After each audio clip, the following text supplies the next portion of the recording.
નમસ્કાર, બોલાઈમાં આપનું સ્વાગત છે. હું છું બરકતુલ્લા ખાતરી. બોડેલીથી લગભગ 70-75 કિલોમીટર દૂર આપણે આવ્યા છે. ગનિયાબારી અને સાંકડીબારી જે રસ્તો છે 6 કિલોમીટરનો રસ્તો અને 13.5 કરોડ રૂપિયાની ગ્રાન્ટના ખર્ચે નવો બનાવવામાં આવ્યો છે. અને આ રસ્તાને લીધે આ વિસ્તારના નાગરિકો અને ગ્રામીણ આદિવાસીઓને ડુંગર વિસ્તારમાં રહેતા જે નાગરિકો છે તેને નવી સુવિધા, નવો પથ મળ્યો છે. ધારાસભ્ય અભયસિંહ તડવીનું લોકોએ ખભે બેસાડીને એનું ઉષ્માભર્યું સ્વાગત કર્યું છે.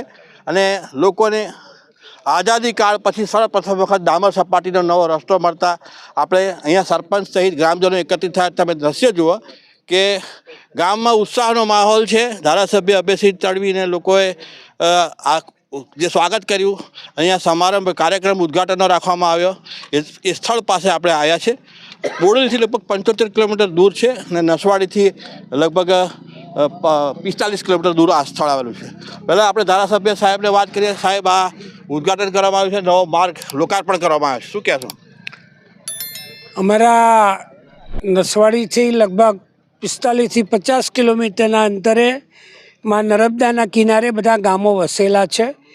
અને આ ગનિયાબારી સાંકડીબારીનો રસ્તો આઝાદી પછી કાચો હતો. અમારા બધા કાર્યકર્તાની રજૂઆત, અમારા સરપંચો, આગેવાનો, કેમજીભાઈ, રસુલભાઈ, અમારા રમેશભાઈ, અમારા દિતિયાભાઈ, અમારા બબલુભાઈ જયસ્વાલ અને આ બધા જ લોકોની રજૂઆત કે ડુંગરમાં સાહેબ આઝાદી પછી આ રસ્તો બન્યો નથી. અને મેં વિધાનસભામાં જેવો ચૂંટાયો ને તરત જ આ રસ્તાની મેં રજૂઆત કરી વિધાનસભામાં અને 14 કરોડના ખર્ચે આ રસ્તાની મંજૂરી મળી. આજે 6 કિલોમીટરની લંબાઈનો રસ્તો ટનાટન લખોટી ગબડે એવો બની ગયો છે.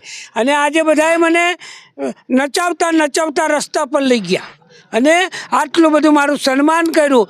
એટલે મને આજે આ તબક્કે હું ગુજરાત રાજ્યના માનનીય મુખ્યમંત્રી ભૂપેન્દ્રભાઈ પટેલ સાહેબનો હું ખૂબ ખૂબ આભાર માનું છું. અને અમારે બીજો રસ્તો છે હરખોડ કુંડા, એનું પણ કામ ચાલુ છે. એ પણ રસ્તો 14 કરોડના ખર્ચે ચાલુ થઈ રહ્યો છે અને ચોથા 5મા મહિનામાં એનું પણ હું લોકાર્પણ કરવાનો છે. કહેવાનો મારો મતલબ એ છે, ડુંગર વિસ્તારની અંદર તમે હમણાં આવ્યા, નિશાના આમટાનો રસ્તો પણ બહુ અઘરો હતો, એ પણ અમે બનાવ્યો છે.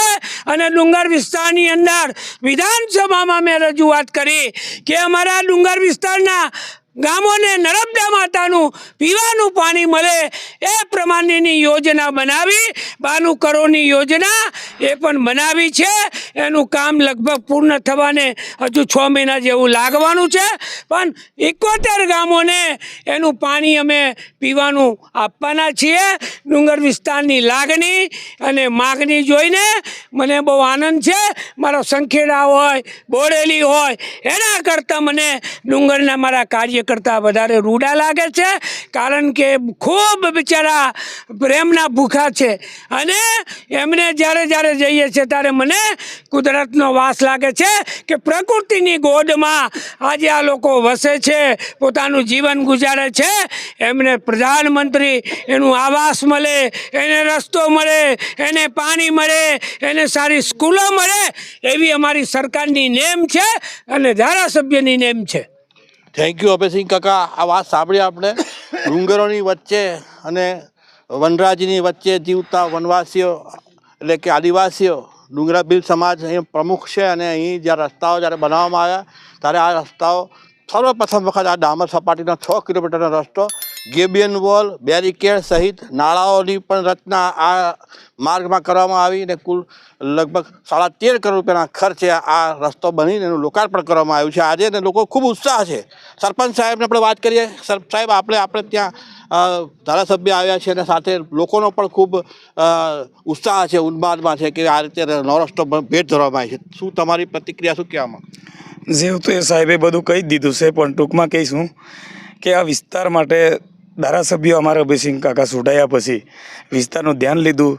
કુલઝર ગાડી હતી, કુલઝર ગાડીમાં બેસાડીને મેં શૂટિંગ પરથી સાંકડી બારી ગણ્યાર બારી ફરીને કાસા રસ્તે લાવ્યો હતો કાકાને. તે વખતેથી જ કાકાએ ધ્યાનમાં લીધું કે આ રસ્તા કરવા જેવા છે, ગામજનોને ખૂબ જ મુશ્કેલી છે. એ કાકાએ ધ્યાન લીધું. કાકાનો આભાર, સરકારશ્રીનો પણ આભાર અને મારા ગામજનોના વડીલોનો પણ આભાર. વડીલોનો પણ મને વારંવાર રજૂઆત કરી હતી. કાકા સુધી અમે વાતો પહોંચાડતા હતા.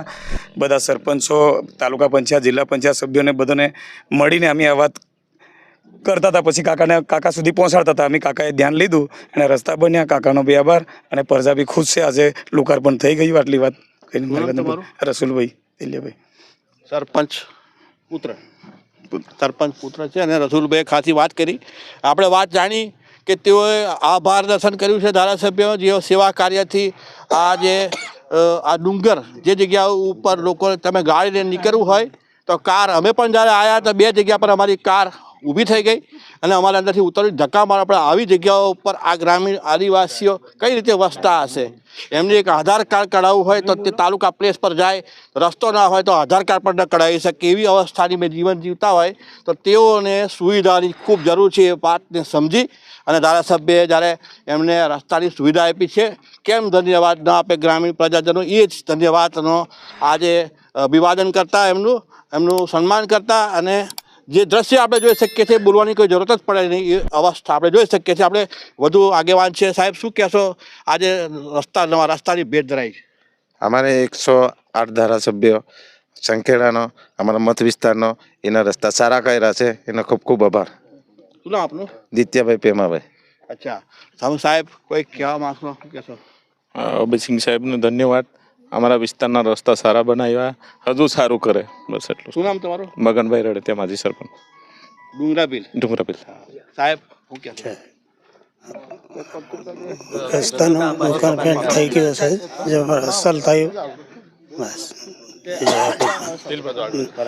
શું નામ તમારું? નાનજી કિમિયા. મારું નામ સાજ્યભાઈ ગામિયાભાઈ, માજી સરપંચ છું. બહુ વર્ષોથી આવું બધું હતું, પણ આ ધારાસભ્ય છૂટાય અભિસિંહ કાકા ત્યારથી અમારું બધું ડુંગરનો વિકાસ થાય. એ આટલું કહીને મને એમ આપું છું. શું નામ તમારું? સાજ્યાભાઈ ગામિયાભાઈ. હા બોલો, શું કહેશો સાહેબ? મારું નામ કેમજીભાઈ વેલજીભાઈ છે અને મારા ઘરથી જિલ્લા પંચાયત સભ્ય છે.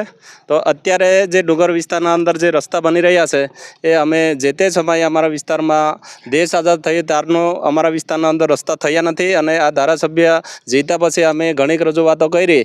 એમાં ઘણા વિસ્તારના અમારા જે 6-7 કિલોમીટરના રસ્તા હતા એ રસ્તા ખૂબ સારું થયું છે અને અત્યારે જે પણ બાકીના રસ્તા છે એ રસ્તાનું પણ અત્યારે અમે રજૂઆત કરી છે. રસ્તા પણ અમારા મંજૂર થશે, અમારે પૂરેપૂરી ખાતરી છે અને અમે જે રાજ્ય સરકારને અમે અને ધારાસભ્યને અમે અભિનંદન આપીએ છીએ. શું નામ તમારું? કેપજીભાઈ મારું નામ. કેમજીભાઈ, થેન્ક યુ. જિલ્લા પંચાયત સભ્ય અને વાત સાંભળી. નગર આપણા જે ગામજનો છે તેઓએ પણ ગ્રામીણ વિસ્તારના લગભગ 4 ગામના નાગરિકોને સીધો સ્પર્શતો રસ્તો છે. એમ તો આખો ડુંગર પટ્ટીને સાંકળતો રસ્તો છે, મુખ્યત્વે 4 ગામને જોડતો રસ્તો છે. આપણે જોઈ શકીએ છીએ ધારાસભ્ય સાહેબની સાથે સંવાદ કરતા. અહીંયા જ્યારે બોડી લાઈવ સાથે વાત કરી લોકોએ. આપણે બીજા પણ છે આગેવાન કાર્યકર્તા. કેમ છો સરપંચ, શું કહેશો? આજે અમારા વિસ્તારમાં ગન્યાબારી, સાંકડીબારી આજે સરકારે 13 કરોડ કે 14 કરોડના ખર્ચે રોડ બનાવ્યા. એમાં અમારા ધારાસભ્ય આવ્યા, અમને બધા ભેગા કર્યા. અમે ધારાસભ્યનો જેટલો ઉપકાર માનીએ એટલો ઓછો છે, પણ સાહેબશ્રીએ અમારા વિસ્તારની અંદર ખૂબ સારું કામ કર્યું છે. રસ્તા બનાવ્યા છે, બધી જ સુવિધા કરી છે. એક માગણી બધી જ પ્રજાની છે કે અમને એક બસ લંબાવી આપે એવી આશા તમામ પબ્લિકની છે. તો સાહેબ આ વસ્તુને ધ્યાન આપે. રસ્તા બની ગયા છે પણ તેની પર ફરવા માટે બસની સુવિધા થાય એવી આશા રાખીએ છીએ. અંબાલાલભાઈ, કુકરદા સરપંચ. અંબાલાલભાઈએ વાત કીધી. સાહેબ શું કહેશો? બોલો. જોરદાર. આજે ગન્યાબારી સાંકડીબારીનો જે રસ્તોનું લોકાર્પણ પ્રસંગે અત્રે 108 ગુજરાત રાજ્યના ધારાસભ્ય શ્રી અભયસિંહભાઈ તડવી સાહેબ જે લોકાર્પણ કર્યું એમાં ગુજરાત સરકારના યશસ્વી મુખ્યમંત્રી શ્રી ભૂપેન્દ્ર પટેલ સાહેબ આ છેવાડાના માનવીનો વિકાસ આજે જ સાક્ષાત દેખાય છે. અહીંયા 4 ગ્રામ પંચાયતના સરપંચો ભેગા મળી વાતે ગાતે માનનીય ધારાસભ્યનું સ્વાગત કર્યું અને દેશના લોકલાડીલા વડાપ્રધાન માનનીય મોદી સાહેબ તેમજ ભૂપેન્દ્ર પટેલ સાહેબનો સૂત્ર છે સૌનો સાથ સૌનો વિકાસ આજે સાર્થક થતો લાગે છે. નસવાડી તાલુકા પૂર્વ પ્રમુખ Rajubhai S Rathwa. Rajubhai thank you. આપણે વાત સાંભળી. અત્યારે આપણે વાત કરી રહ્યા છે કે નસવાડીની ભૂમિ ઉપર અને ખાસ કરીને ડુંગર પટ્ટીની અંદર વિકાસનો જે એક યજ્ઞ શરૂ કરવામાં આવ્યો છે ધારાસભ્ય દ્વારા. આમ તો ક્યારનો વિકાસ એક સતત પ્રક્રિયા છે.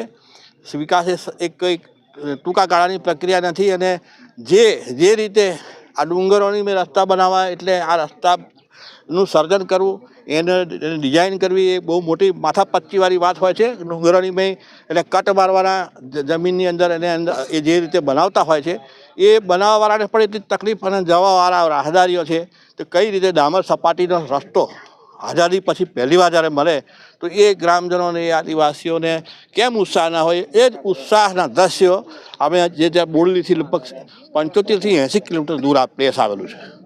આ ગામની અંદર સાંકળ ગામ ને હા આ ગામ કયું વાડિયા ગામે. એટલે એ વાડિયા ગામે રંગે ચંગે પ્રોગ્રામ વિશાળ સામિયાણું છે અને લોકોએ અભિવાદન પણ કેમનું કર્યું અને ધારાસભ્યએ પણ લોકોને જે એમનું સન્માન કર્યું અને પ્રત્યુત્તર પણ આપ્યો છે અને સૌ કોઈ આભાર દર્શન પણ કર્યા. Thank you.